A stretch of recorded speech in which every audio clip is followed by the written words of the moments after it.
Jūs nevarat iedomāties, es jau esmu 4 dienas projām no mājām. Viss kaut kas ir noticies.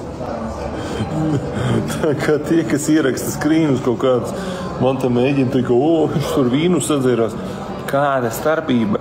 Es jums mēģinu parādīt, kā tas tā ir ceļojot. Un gribot, negribot, šeit jums būs jāizdzer puslitrs sāražats. 4 dienas pali. Nu, nē, es nebiju 4 dienas pali.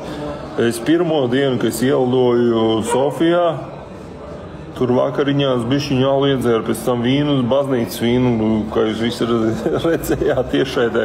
Tas nebija tā plānots, pēc tam 2 dienas izlaidu. Tagad arī 1 dienu izlaidu, un tagad pēdējais vakars, ko mēs sadzērāmies. Ko mēs sadzērāmies? Alu kaut kādu 1,5 litru līdz šim. 0,5 ararātu, un tagad jau pa ceļam uz lidostu. Normāli. Tā kā tā, bet man prieks ir, ka jūs skatāties vairāk, 3 reizes vairāk nekā manas svētdienu super gudrās izglītojošās tiešraides.